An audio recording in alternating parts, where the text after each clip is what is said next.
I think people underestimate the stories they tell themselves over and over and over again. And when it comes to technology specifically, I hear this all the time in the workshops and the sessions and the conversations I have is, I'm not a very techie guy. I'm not very good with computers. I hear this over and over and over again. And it's like, you're just reinforcing this story to yourself. And maybe you're not a techie guy. Maybe you're not great with computers, but I have some news for you that AI is a little bit different than traditional technology and traditional computers. So there's an opportunity to tell yourself a different story. Welcome to the Tourism AI podcast, where Josh Huston and I uncover and sort of talk about all the things at the intersection of artificial intelligence and tourism. Really excited for this episode today. This is like literally, I was telling Josh, one of my favorite topics of all time. But before we get into the topic, I wanted to just ask Joshy how he's doing today. How you doing, Joshy? Doing good. This is the last Friday as a single unmarried man for me. Nice, So nice. we're 1 week out from a wedding, and in terms of things that I'm thinking about, there's like work stuff, and then there's like Yeah, getting married stuff, which is yeah. I'm excited. But yeah, Meanwhile, I keep piling on Josh's work stuff. So yeah. hey, the team's So stepping up. I started this episode by calling you Joshy. So if you listen to the last episode, you'll know that that is the name that Josh's mom calls him. But I thought I'd maybe ask him if there's any pet names he'd like to share that his wife to be likes to call him.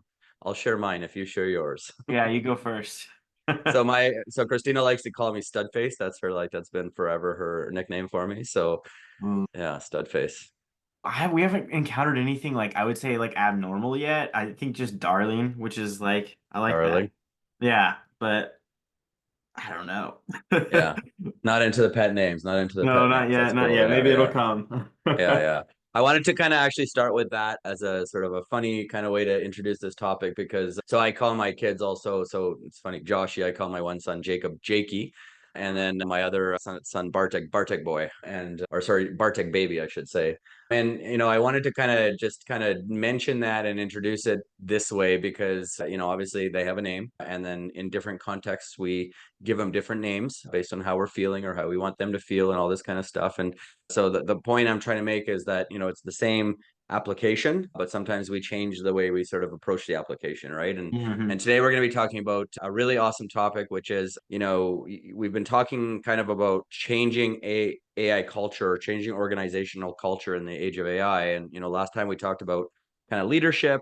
And today we're going to talk about actually the hardest part of culture change, which is getting individual employees to change individual habits. And when it comes to AI adoption, this is actually where the rubber hits the road. And this is actually the most important kind of thing to get going in order to actually drive really, really fundamental change. And so, habit change is actually, I was mentioning to Josh, my favorite topic of all time. And I'm gonna tell a little bit more storytelling before we get into kind of the AI side of things. But I probably around COVID sometime, I don't remember the exact time, but I lost 45 pounds, which I didn't even realize I had to lose. And when I went through that journey, I actually, I remember going into that journey, I was not feeling good. I wasn't feeling healthy. I wasn't sort of feeling like optimal or whatever. And I remember, I had babies, was sort of getting into some, kind of just like settled into some habits that, you don't move much and you tell yourself stories, right? So couple stories I remember telling myself. Story number one is, oh, well, now that I have babies, I don't have time to work out. I don't have time for myself because I have to sacrifice every minute of my time for my wife and my children and my work, right? So that was the first story I told myself. The second story I told myself is like, oh, this is just like a factor of aging. As you get older, you just get a dad bod. That's normal. That's just the way it is, right? So I wanted to start with that story because when I started to change the story and the narrative in my mind, that's when I started to get to a place where I could start to change my habits and start to change my reality. And so I think people underestimate the stories they tell themselves over and over and over again. And when it comes to technology specifically, I hear this all the time in the workshops and the sessions and the conversations I have is, I'm not a very techie guy. I'm not very good with computers. I hear this over and over and over again. And it's like, you're just reinforcing this story to yourself. And maybe you're not a techie guy. Maybe you're not great with computers, but I have some news for you that AI is a little bit different than traditional technology and traditional computers. So there's an opportunity to tell yourself a different story, but you need to start with understanding that it's a different kind of technology, and then therefore maybe you aren't good at technology and computers, but we're now getting a technology introduced to us that's like, are you good at talking? Are you a Mhm. good manager? Are you a good leader?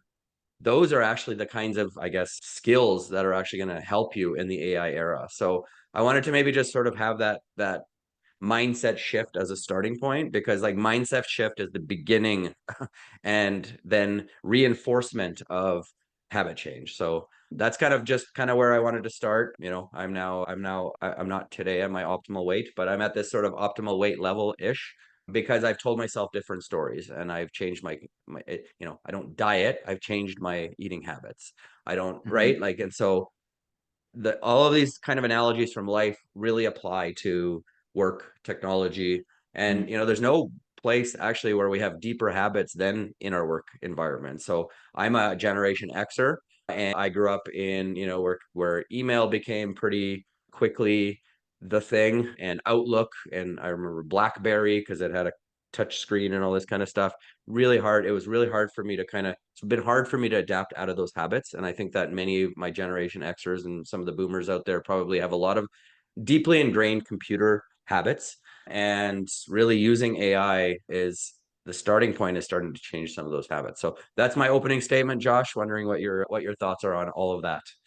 Yeah, I think you hit the nail on the head when it comes to like habit change is the thing, and it's not necessarily. I think it's very easy for people to believe that like AI adoption and using the technology and like even just exploring and knowing about it is like a tech bro activity right now. Yeah. Yeah. Mostly because there's so much hype, there's so many gurus coming out. There's like all these people saying, "Well, you're not gonna get anything out of it unless you buy my prompt pack or do this or that," right? Like and they put this gate up as like, well, you have to understand tech.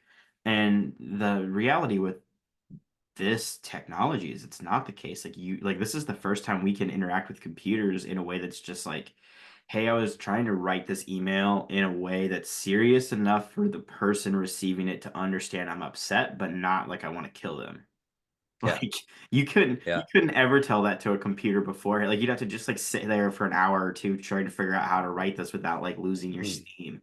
But I remember like pre AI in my career, like having a few of those emails that I ended up missing the point on, right? Because I just didn't have like a voice of reason to bounce the Yeah. idea off and be like, can you maybe soften the edge of this? Like, Exactly. right, people assume you have to like become a programmer or you have to take a course or you have to do all this Yeah. stuff and the reality is you could just talk to it. And this is Yeah. the first time. So when we talk about like people changing habit, you have to change your perception. Like the stories you Yes. tell yourself of like, oh, I can't do this. Like we hear older clients sometimes who are in the boomer generation or even like older Gen Xers who say, like, yeah, I just don't like feeling incompetent. And Mhm. this is a new thing. And so therefore Yeah. it's like it's obnoxious to have to go learn one more new thing. And we find ourselves often reassuring these people with these doubts about, well, you are well suited for this because you have management experience. You're good at articulating yourself. Like we have so many people who are like, well, I have a writing degree.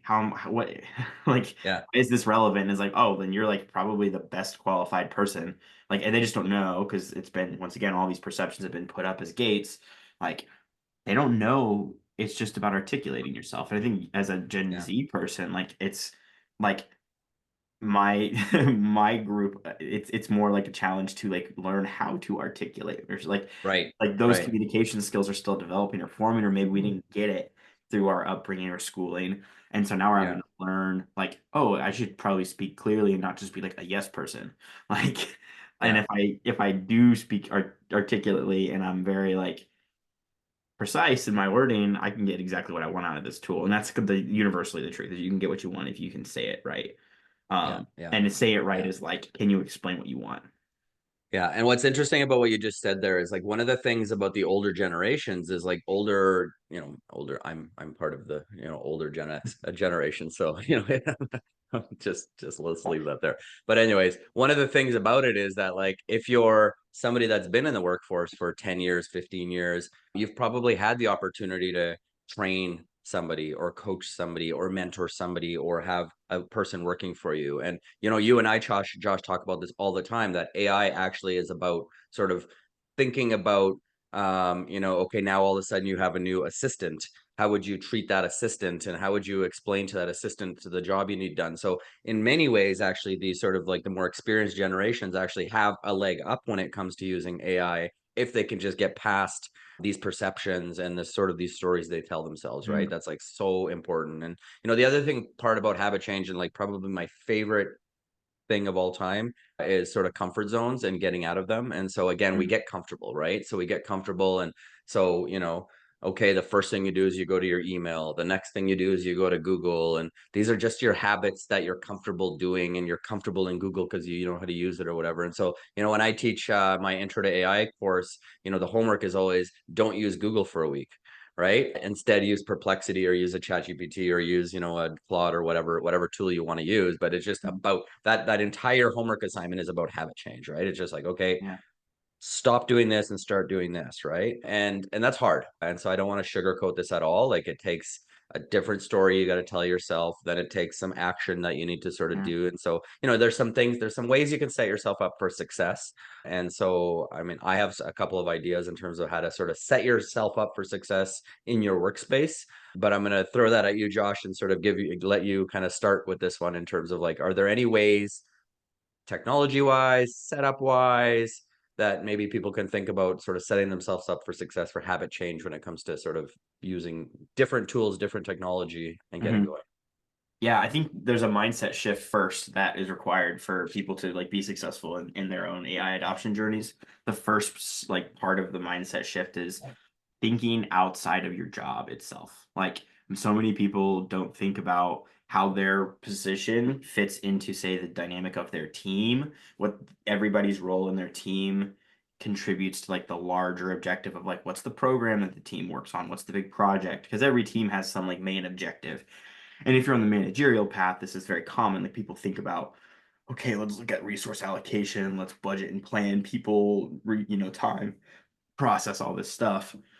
But like so many people on an individual basis aren't thinking about documenting how they do their stuff. They're not thinking about, well, what would I do with an intern? Like if I could have an intern, and this is the first like, thought exercise typically we try to push people to is like if you got say 3 interns from the local high school, what would you have them do to help your job? Like people haven't thought about that because they're thinking individual contributors. So first Yeah. like mindset shift to thinking about your job, not just like do your job, right? And then from there, I think it's really helpful to imagine what are the things you can't get to yet because you don't have the time, because you don't have, say, like maybe the capability or the exactly all the know-how. Perfect example is like if you prepare reports and you take data and you make a presentation or you make a report file on like a monthly basis. This is a super common job people have. It's very, very, very common to not have the time to do a full analysis of the data, but rather just like kind of get into a groove of templatizing, here's the data, and just shuffling the data along to someone else instead of finding insight. And that's a buzzword, insight, right? What's that mean? It's a result of spending time massaging, looking at data, right? Like when you find an insight, you're discovering something that the data tells you, and most people don't spend the Mhm. time to do that, right? So thinking, what is like this is just an example of like instead of just producing the report, if you're able to get some help and do that report in a more efficient way, now you could spend way more time prepping for like delivering value in that report and not just being like a recurring thing that we're doing for reporting purposes, right? So and AI allows you to do that. It doesn't take too much to go into ChatGPT with a data set if you're allowed to put it in. It's not too sensitive and just ask for help. Hey, I'm trying to look at this data in new ways. Can you help me think about this? And it's going to start to pull out ideas and extract its own insights that you could then go vet and confirm and look through. So there's that second piece of the puzzle, which is like if you can imagine what you can't get to yet, like that would be like the next, like if someone was like flawlessly doing your job, what would they be doing instead of just moving information along or passing files around? That's like the second piece. And then the third piece is like being open to the fact that the things that you used to do or that you currently do may not be the things you're doing in a year. Like Right. if even if you're in the same job, like the there's a common misconception that gets pushed around that's like AI killed this job, AI killed that job. And people say that with hyperbole because they're trying to get like a reaction out of folks and get attention online. But like the AI killed your job is really more accurate to like, hey, AI can do this task, so you don't have to anymore. Right. Parts of your job might. Yeah. Yeah. Yeah. And it only happens when you figure out how to write down your process and think like a manager so you could delegate, right? It only happens when you think about what else could you be doing that's more important than this. Because like there are some people like we were having a great conversation with a client and their accounting team and they have like three or four like data entry roles on the team. And it's like a daunting thought to think, well, we could automate 80% of their 85% of their job. Like if you multiply that, it's like, okay, we're taking away like realistically a lot of tasks from these folks if we can automate because we can figure out a way to do this data entry for them. The company's not sitting here, like the leadership's not sitting here thinking like, great, I lose 3 people, I save headcount. Like they're thinking, what else can we get done? Right. And I think people jump to this like fear mongering, like, oh, I'm going to lose my job if we do this project. So they're not going to support it. And I actually had like a project go that way one time. We built a writing tool for a team of writers that were badass and they rejected at the end of they went along with it while we were in the project and we went to implementation and handover. They were just like, yeah, we're not doing this. And so we mutinied the project and leadership had to shut it down. Like they were like straight up like we're not doing this, which is wild. But they were like, yeah, no, we're the writers. Why would we ever delegate this? We love writing. And it was like, man, we missed the mark because what we were told and what we thought we were doing was helpful. And then all of a sudden, everybody went behind the scenes to be like, well, certainly we can't change this part of our job. So being open to like the tasks that you work on is like huge. Yeah. Yeah, for sure. And so like you said something there that I really want to stop and pause and talk about because I hear this all the time too, is the don't have time. Mhm. I hear don't have time all the time. I don't have time to learn this. I don't have time, right? And that's true. And I tell people all that that's not true.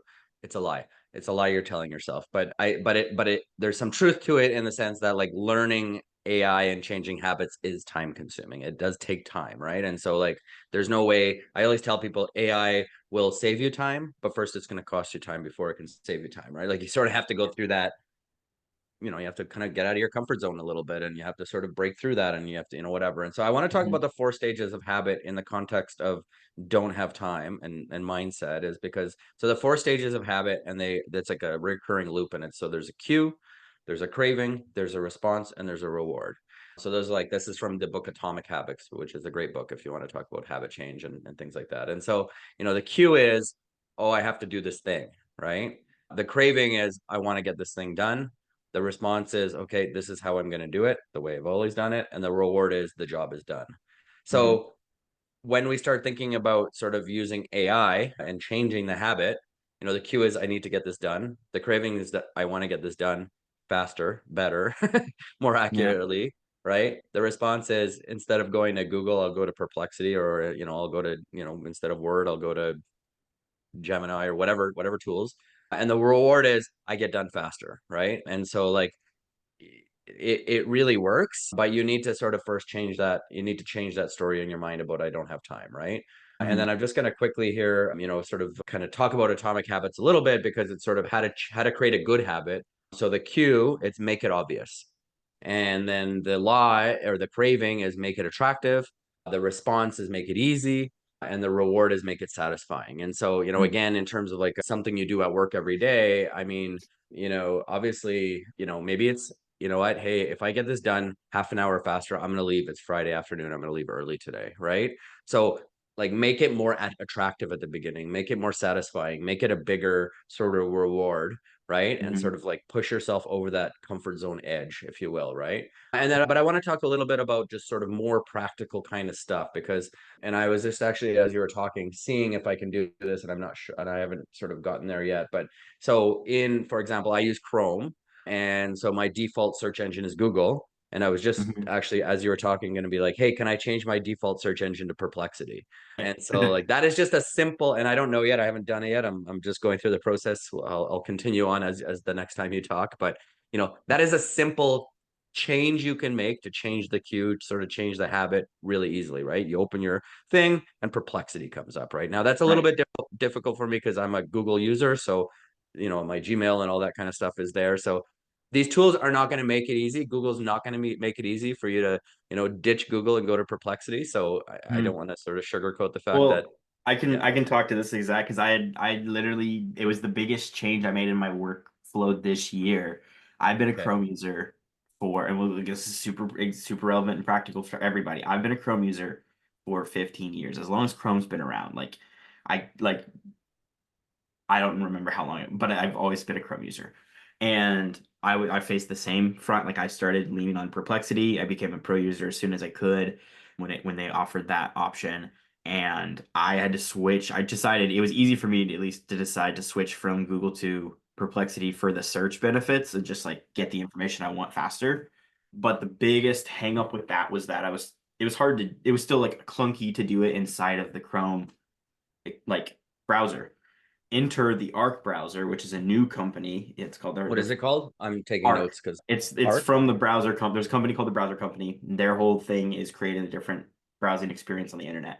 And they're AI first. That was like one of their things. And when I realized with that tool, like there's tons of tools out there, there's tons of browsers, but this one specifically partnered with Perplexity and offered the ability to easily toggle, like you could just toggle your search engine like that in a moment in the settings. And I saw that as like the change I needed to make was transitioning away from Chrome. And there's other benefits to Arc. Like I have 5 or 6 different active profiles in Google Chrome that I had to use for work for different clients and different like teams that I'm on.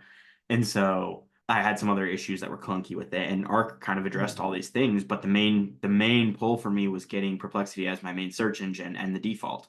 And inside of the Chrome browser, that was really hard to do.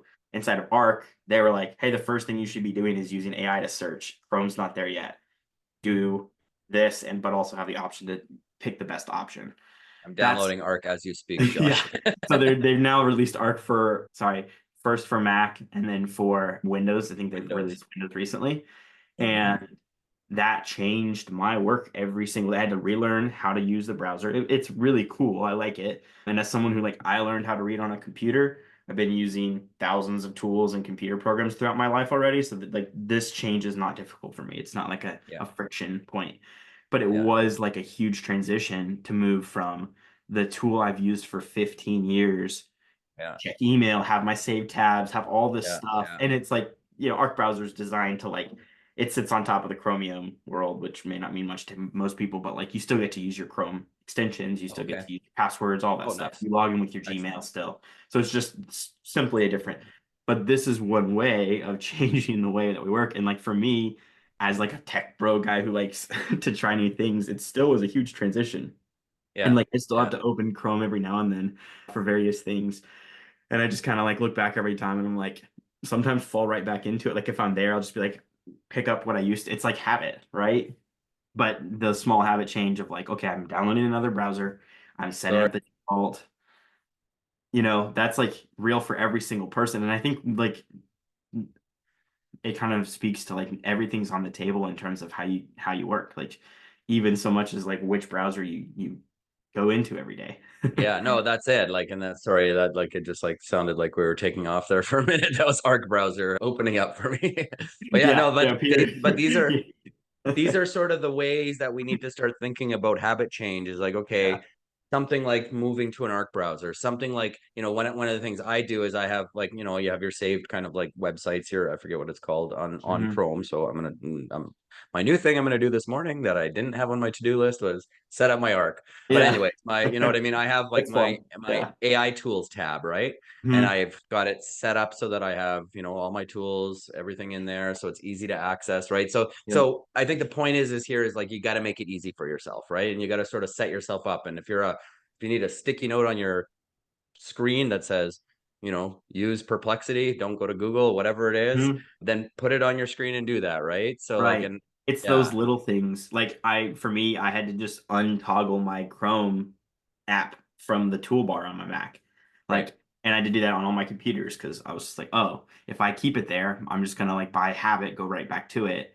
yeah, And I think that's like it's also indicative of where we have to start with people when we help them transition like their process from whatever it was to wherever it's gonna be. Like yeah, we forget often, it's so common to just pass by or glaze over the fact that it's like, no, we need to go that specific. Like, hey, don't forget to put your browser in the right place so that you go to Yeah. it every day and there's not another Yeah. friction point. Like even telling people like how to use ChatGPT. Like we'll do these trainings and they'll be like Uh, using, I think it was maybe you who said like they might be using the wrong app. Like they might be using a GPT wrapper yes.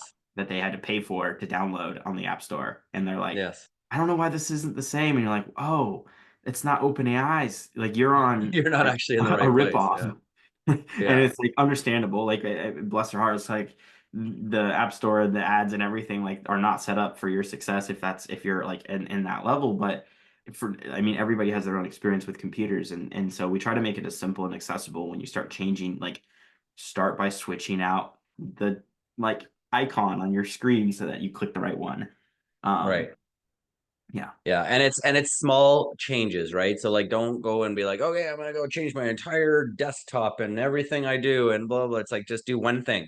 Yeah. And the nice thing about I find, and this is where I think that sort of the reward comes in, is that like, you sort of, and I see these aha moments all the time. So, I'm just gonna take a step back, Josh, and talk about for me when we do our AI literacy portion of our AI adoption framework, to me, it's just about aha moments. If I Yeah. can get you to have an aha moment while you're in a session and it's applicable to something you do in your job and it makes you see the light, we've succeeded, right? Yeah. Even one aha moment. And if you just Mhm. use it for that one thing, over and over and over again, that's going to become a habit. And then quickly you're going to sort of start to on your own go down the path of, oh, what else can I do? Oh, what are the other Right. opportunities? Oh my God. Right. And so that's the cool thing about AI because it works so incredibly that it's just like full of aha moments all the time. Right. I get them all the Right. time. I've been using this stuff for a while and I still sometimes I'm like, man, this is Mhm. amazing. Right. So the reward is really big and really like meaningful. So that's what makes it really awesome. And I think that like, I think back about, so I'm, again, I'm a Gen Xer and I sort of, like computers were a thing, a new thing, typing on a keyboard was like a thing when I was going like to junior high and high school. Like it was very like, you know what I mean? The Apple Yeah. IIe was like, holy cow, you're like a techie because you have an Apple IIe or whatever computer and all this kind of like that was my like vintage or whatever. And so, Hmm. I don't even remember where I was going with that. But anyways, there were these.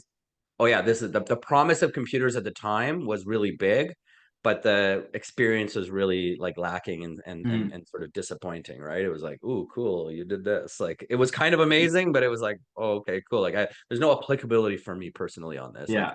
I'm not gonna learn how to, right? Yeah. That's exactly. I think it's the same. Like it's the same for most technology, but especially with AI. Like even like right now, if you just zoom out, like we're still so early, Yes. right? The promise is huge. Most Yeah. people, I would argue, most people that try, like hop into ChatGPT. I had a friend of mine who works in finance, like a year ago, hopped into ChatGPT, farted around for like 10 minutes, maybe, had like zero hot, like not a negative experience. He didn't experience any AI magic there. He had nothing, no aha moments. He was just kind of like, oh, like he had to try to write an email for him or something. He was like, and it didn't do what he needed. It didn't do a good job. He didn't have any sort of prompt background or experience, like, and he wasn't like curious about that. He wasn't interested. So he was like, hey, as a tool, not helpful. I'm not using it. Yeah. Came back to me like 8 months later, and like I remember like we were meeting up for dinner or something, and we were talking, and then he paused. Like I can't remember. I said something about work, like in AI or whatever, and he was like, wait. I need you to know I went back into ChatGPT this week and holy crap, it's gotten so much better. Like it was helpful. Yes. It helped me do this thing. And he had like Yeah. this aha moment because it actually delivered something productive for him. And I think that's typically where we see the Yes. aha moments for folks is like they'll futz around and maybe not get something productive. But the Yeah. moment they see it do a part of their job in like a comparable way to them doing it, Yeah. I think that's Like, everybody's oh, aha. Like it's not just yeah. a tool that I can say, hey, look at my pantry and tell me what I could cook. Like, yeah, Right. that's a super cool feature where I can open my phone and have it look at my fridge or my pantry and legitimately Sure. come up with Yeah. recipes. But like, that's not gonna make me more dollars or save me time or No, help like me that's not, yeah, exactly. Yeah. Yeah. But then I Well, have it like I've seen this with like executives in business who are like, I don't need this stuff. And then you're like, oh, have you tried, talking to it about your business strategy conversations? And they're like, what? Like, why would I put that sensitive information? And I'm like, no, just ask it for like help organizing a conversation with your marketing lead because you yeah. have this new idea for a thing. And then be like skeptical and then like go through a 15-minute exercise of, oh, let's just do this together. and see Yeah. their aha moment in real time where it does the strategy. It like plans out the strategy and articulates it in a way that they're really familiar or like happy with.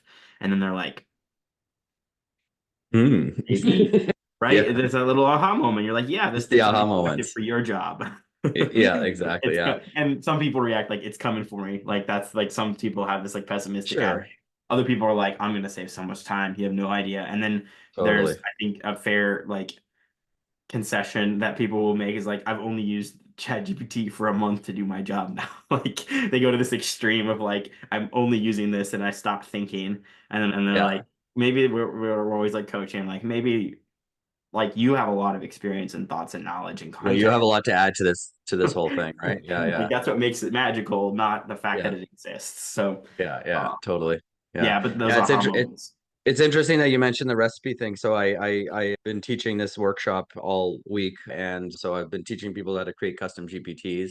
And so, I've been creating, so I've now gone through the four of the same workshop sort of four times, right? And so I Mhm. created a Polish cooking GPT, a Turkish cooking GPT. Anyways, and I was using that as my example. And what was interesting is, and then I was like, oh, well, I'm not using a work example here because I showed them a whole bunch of my work GPTs. I explained it, but I was like, I want you guys to think about work GPTs if you want to, or not if you don't want to, right? And one of the ladies actually was like, so I was like, hey, like, tell me about the GPTs you created, kind of thing, right? And so everybody started sharing, and this one lady was like, I have family with allergies and I have family with like food sensitivities and whatever. So I created a GPT that basically like outlined all of my sort of cooking challenges in terms of like trying to like accommodate everybody in my family. And she's like, I just made an entire like suite of recipes for the next 2 weeks that like Yeah, is like completely like she's like, this is like mind boggling. So like, it's like so it can even from that perspective be extremely helpful. So I'm just sort of using that yeah, as an example. But yeah, but the point sure. is that like those where it's like, man, this just solved a huge problem for me is like when it starts to really become a really, really useful kind of habit and a habit changing sort of Mhm. thing, right? And I wanted to mention in this conversation also is like, we have this AI adoption framework and it starts with AI literacy. And we've talked about it many times on this podcast, so I'm not going to get into the details, but there's a purpose and a reason why it's sort of a 12 to 14 week sort of process, right? Because habits take time to change. Habits take time to be cemented in. So like, you can't just, hey, we're going to hire this guy in to do one session on AI and then it's going to change my company. And then it's like, oh, my company didn't transform overnight because my 1 hour workshop I gave to my staff, what the hell? This is not, Yeah, it's like, like, it's it's yeah, rare. The only I will say a caveat. I've seen that once. I had a meeting with the client, small team. Like for small teams, it's more like you can get further with less. We talked about AI. They already were familiar with stuff, but then they hadn't looked at their org chart. And with like 4 or 5 people on the team, after one session, they changed everybody's jobs to like tailor to like what they were good at and what they hadn't. They just hadn't talked to each other about all these different things. They shuffled everything around and then within a year doubled the business. yeah, yeah. Like No, it's totally all in one possible. session, which is like, so that's the anomaly. But when you multiply how many people are involved in the complexity, like it's not one session, but it's also not 1,000 sessions. Yes, And I think yes, that's a misconception folks don't really think through is like, well, how many coaching sessions or workshops till I receive, say, 20% a boost in productivity?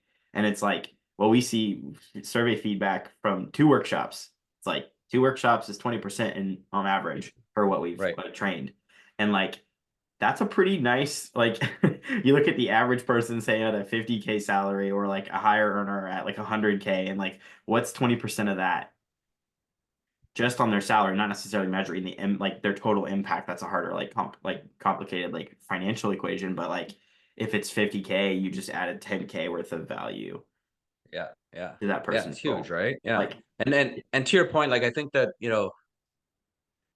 sort of looking at this kind of topic, like you're going to have those early adopter folks who are the ones that are going to be, yeah, you're going to go into that workshop, well, first workshop, you're going to turn on their like, aha, and they're just going to go and run with it. But that is not the majority of people. That is like the right, 5% of people or whatever it is. right. The rest of the people need continual sort of workshops Respond. or a few workshops and sort of Hmm. reinforcement and all the different things. That's why, you and I created or we're creating I guess we've created now the Circle community, and so Tourism AI Academy, and the whole goal with that is just to sort of, you know, kind of be a little bit in people's faces, like like get well. First of all, it's build a community so that other tourism practitioners and professionals can sort of like inspire each other, can communicate, can help each other with their problems, but it's also us putting in videos, putting in office hours, putting in Yep. just being in people's faces, kind of reminding them over and over and over again. Hey, did you know you can use it for this? Here's a good use case. Here's a right. So it's Yep. just those micro touch points to get kind of that habit change happening over time, right? So Hmm. yeah, and I kind of as part of this conversation, I wanted to also talk about a couple things that we are sort of releasing very soon, and in context of this habit change conversation, because so number one, we have a bunch of sort of like pre-made custom GPTs that we can sort of like done for you services that are Hmm. amazing, that I think are going to be like life changing for a lot of companies. So for example, maybe a grant writing tool, right, that can help you write grants to your brand. They're amazing tool, right? But the reason I'm mentioning it in context of this habit change conversation is like we can give you 1,000 tools. If you don't change your habits and your work habits and your approaches, and like if you never access the tool, it's useless to you, Yeah. right? And so that's the first thing I wanted to talk about. So any sort of comments on that? Yeah, I think it's important to talk through why we landed on community and then very simple like custom GPTs because there's a million things you could do in AI right now. There's automation, there's, SaaS platform, there's like, orchestrating the perfect tech stack. But we know there's like a common denominator, and the common denominator is everybody needs to be inspired to find their aha moments. And that's what community is about, right? Sharing and collaborating and like, just spreading out ideas like, hey, I used this. We found like every conversation with every tourism client we work with, there's a grant component. Someone's writing grants, someone's applying for grants, someone's doing this process. Yeah, And it takes so much time. And so then that led us to like, well, what's an easy solution we can hand over the table and customize for people relatively fast to get them 10 times more productive. Like that was like, that's our kind of a baseline. Can we 10x like one person's like output?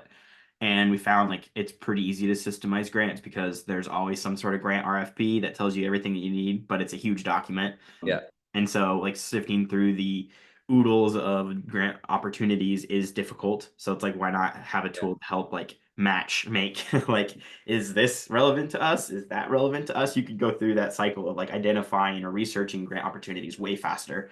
The second piece is then once you've found one that does fit, you have to come up with a compelling narrative. You have to actually like in a structured way go about applying for this opportunity by sharing information, filling out the application, etc., which involves gathering information and context from your organization. So talking kind of deep into this like grant example because it's a universal problem that we can solve in this industry of tourism, right? That everybody deals with. but And but I'm gonna yeah, but that. But if you're not in the habit of like using ChatGPT or whatever tool this thing is gonna exist in, you're never gonna use it. right. Yeah, Right. Well, and that's an easy filter for us to also like we have to at some point draw a line to say like who's gonna win with AI and who's not. And there's the quote that's been like kind of like circling around since the very first.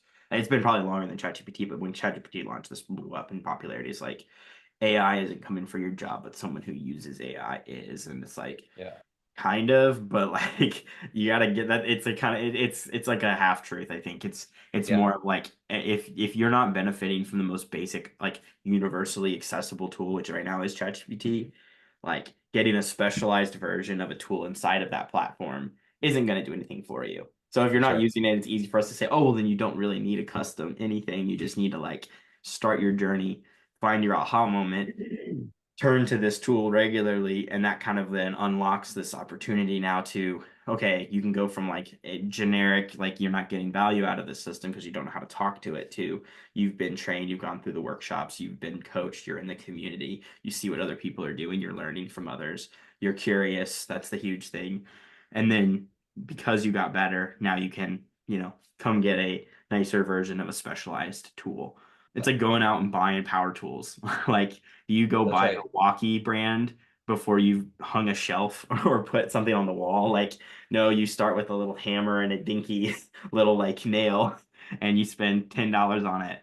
And once you get comfortable and you have like actual experience, then you're gonna be like, maybe I do need a drill. but you Yeah. don't still go buy the $300 drill as like a homeowner. You go buy the like Yeah. $60 like knockoff brand from Harbor Freight. Yeah.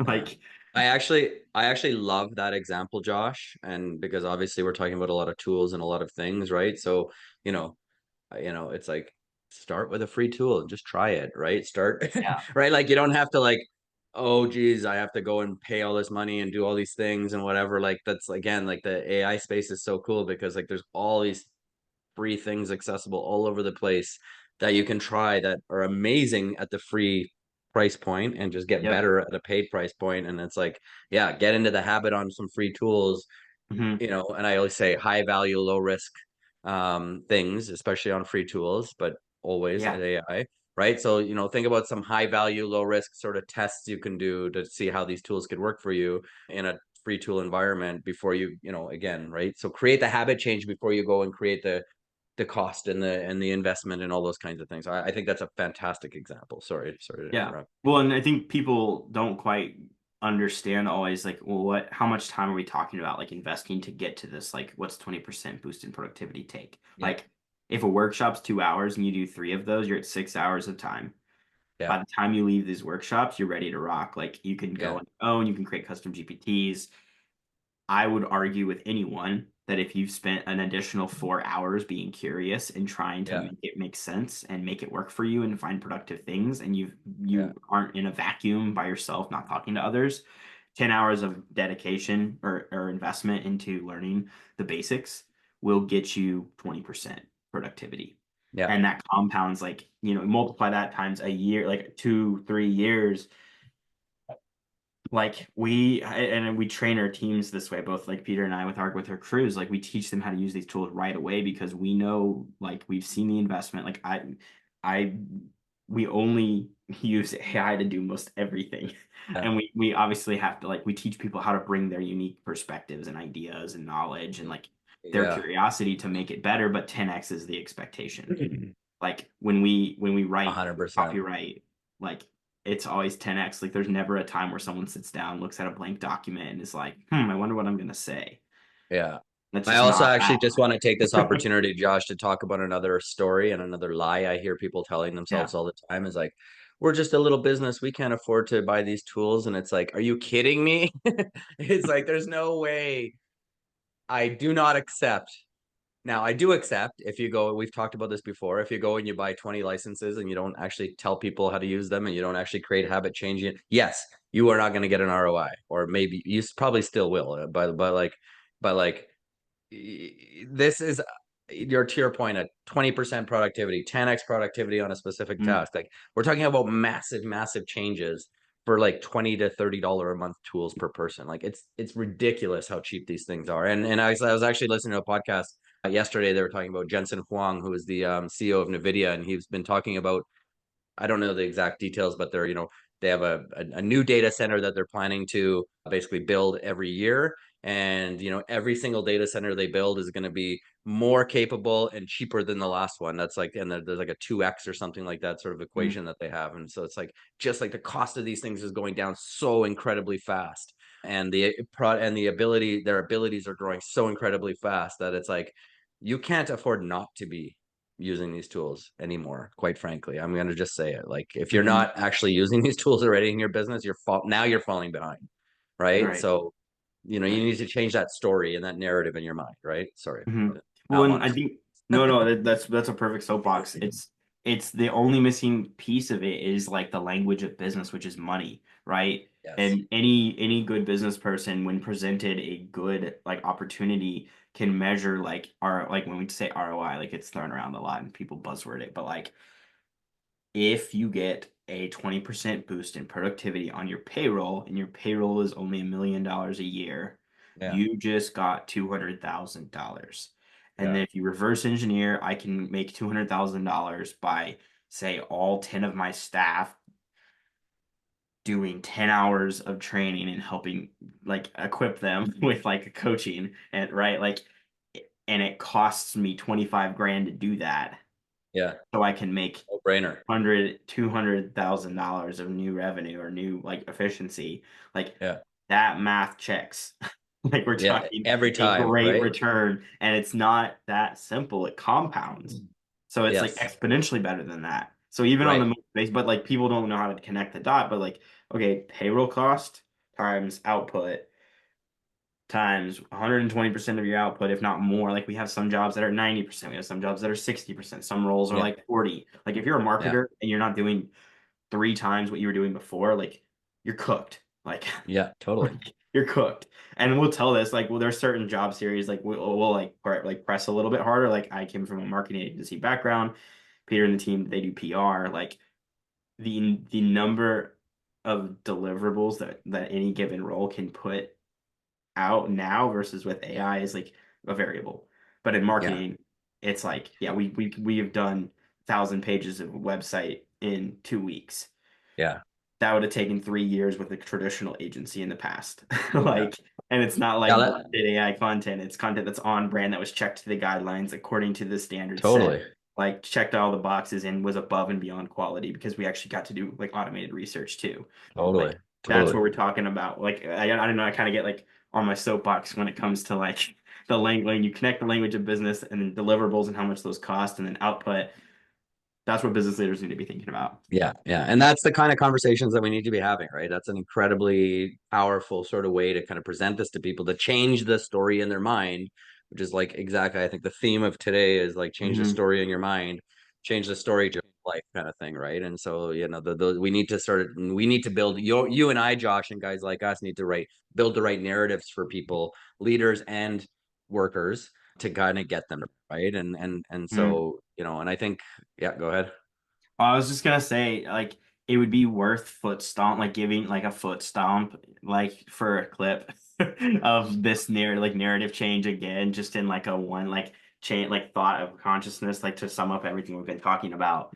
But yeah, I think that that will be helpful just to wrap it because we you and I like we know how to weave in and out of this idea and all the different facets of it. But I would love to hear like pack if you could package your thought in like a minute or two on the whole thing. I can ask the question. Yeah. It's easier. Sorry, ask a question. Yeah, yeah. So, can you talk through how someone goes about changing their mindset and shifting their beliefs so that they can get into using AI to the maximum? Yeah. So I mean, you know, change your mindset by first changing the story in your mind and, you know, kind of getting out of your own comfort zone, right? So you need to sort of change the story in your mind and you need to take some kind of action that's different from the actions you've taken before, right? So, you know, I'm going to talk about, this is a good way to conclude, neurons that fire together, wire together. So the only way to sort of change the way your brain works and have neuroplasticity take over is by doing something different and then doing something different a few times and then getting that reward. We talked about the habit loop. Getting the reward of doing it different and getting a better result is going to start to create that habit, is going to start to create that neurons firing together and wiring together, right? And, you know, I'm going to just like throw this out there. My other favorite sort of saying is life begins at the end of your comfort zone, right? So, like, you just got to get like a little uncomfortable for a little bit of time. And then you need to sort of, you know, make those habits start to stick by through action, right? So, it starts with words, continues with action, and then continues with more action, right? But you know, there's a really good reward structure built into the way AI works. And so you're going to see the reward, you're going to see the productivity gains, you're going to see the changes. And that's going to help that habit stick happen, right? So, you know, you sort of just got, but it starts with your mindset, continues with the change in habits or a change in actions, and then sort of the reward structure kind of takes over from there. Nice.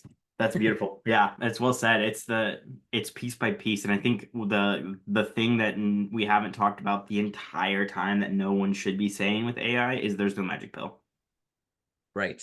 There's no like, oh, you discovered ChatGPT and now your life is 1,000% better. Yes. It's good work that you have to spend being Yeah. curious and invested Yes. in learning and change. Like when you talk about mindset shift, it's really like getting that out of your head and into whatever your workflows are. Like Yeah. I want to change how I search the internet. So I had to change my browser, Yeah.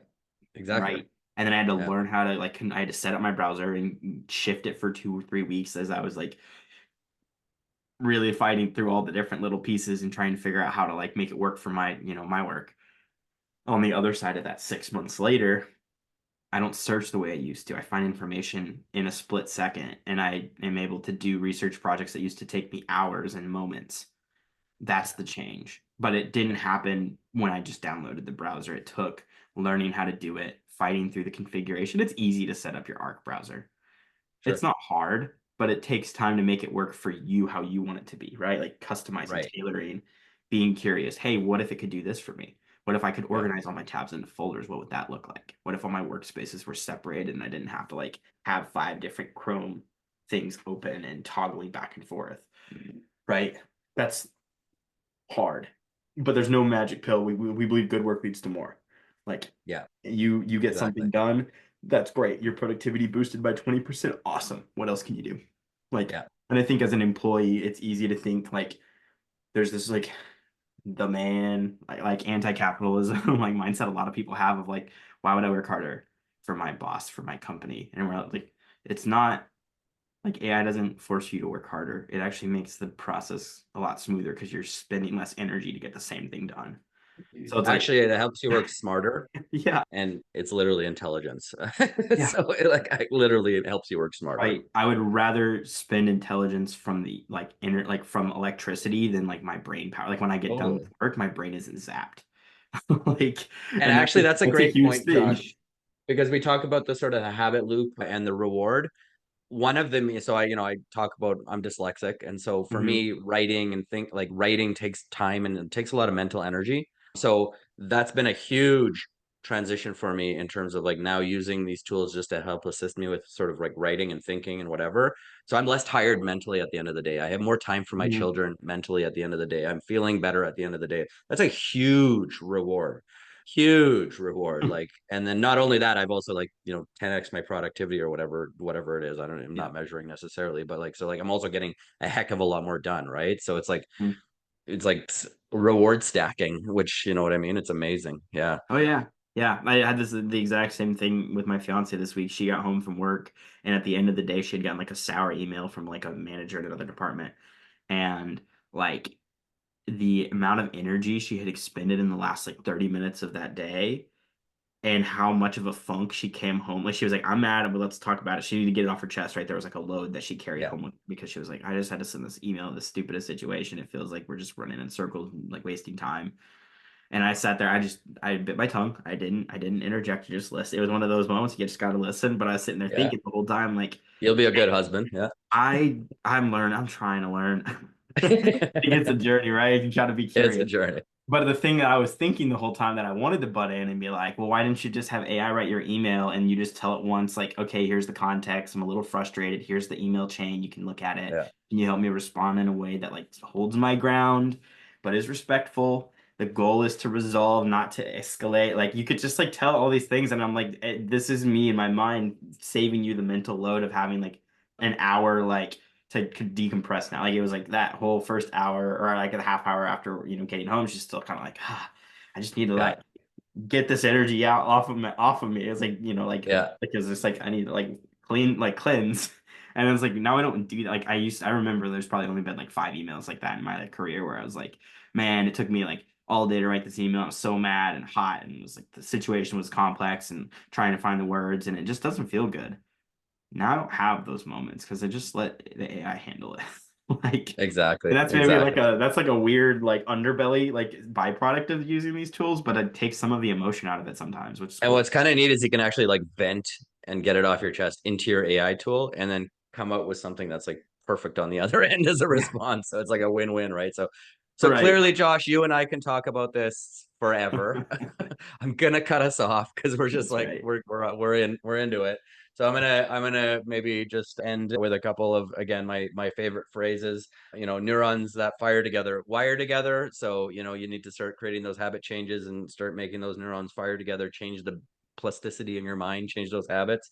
Life begins at the end of your comfort zone, and then every great journey starts with the first step. And so take that first step, and then this is going to be a journey that I promise will be super super rewarding for you, and it'll lead to amazing changes in your life. So let's cut it off there, Josh. Thanks for the conversation.